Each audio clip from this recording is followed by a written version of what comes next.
Welcome to S&P Capital IQ's monthly loan market overview clip. I'm Rob Pollenberg, a member of the Leverage Commentary and Data team. Before getting into our market analysis, we are pleased to announce the launch of LeverageLoan.com, a free website promoting the asset class.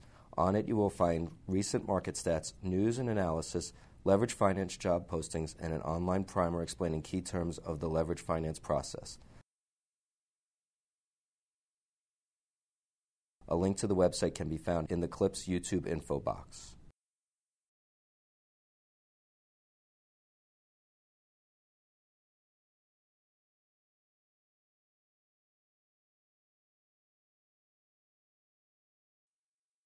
In March, the S&P LSTA Leverage Loan Index posted 0.77% return, even with February's showing. That brought returns for the first quarter as a whole to 3.77%, the best performance in 2 years. The early 2012 loan market rally is in equal parts macro and micro driven. Certainly, loans benefited from the same broad themes that pushed the stock market to its highest quarterly gain in 14 years.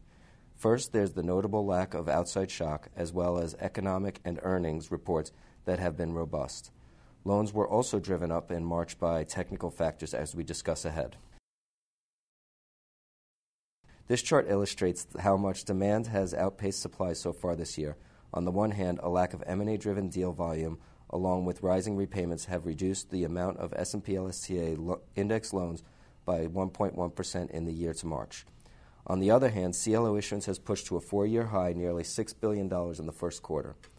At the same time, inflows into loan mutual funds turned positive after bleeding red in the second half.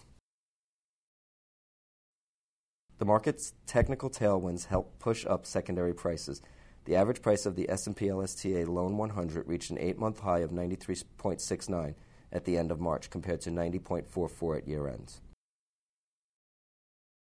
New issue yields, meanwhile, were a bit of a mixed bag. Double B paper reached something of a floor in the 4 to 4.5% range, while single B loans, which continued to print wide of their early 2011 lows, narrowed roughly 40 basis points to 6.15% in March.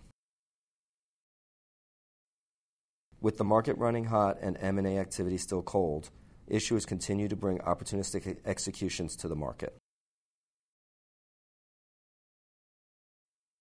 In March, the loan default rate remained at a near record low of 21 basis points. The rate is set to rise in April to no less than 0.51% as a result of hawkers' default.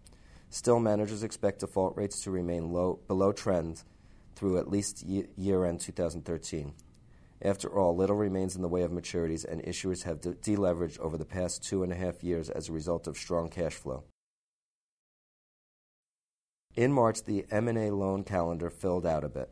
At month end, the amount of such loans in the offing hit a 6-month high of $11.7 billion from $5.5 billion at the end of February. Arrangers also note an encouraging increase in screening activity. Still, the outlook remains anemic. Sell-side players say that any meaningful pickup in LBO volume is probably 3 to 6 months away.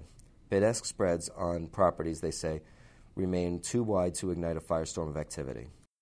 The pipeline of dividend deals and refinancing remains healthy and will likely continue to flourish as long as conditions are right for such deals. In the first quarter, issuers executed $33 billion of amend-to-extend transactions. Arrangers say that with $125 billion of 2014 and 2015 loan maturities still due, there is no shortage of extension opportunities. Players report that after a spike in CLO issuance to $5.8 billion in the first quarter, the calendar of new deals is as large as it's been since 2007.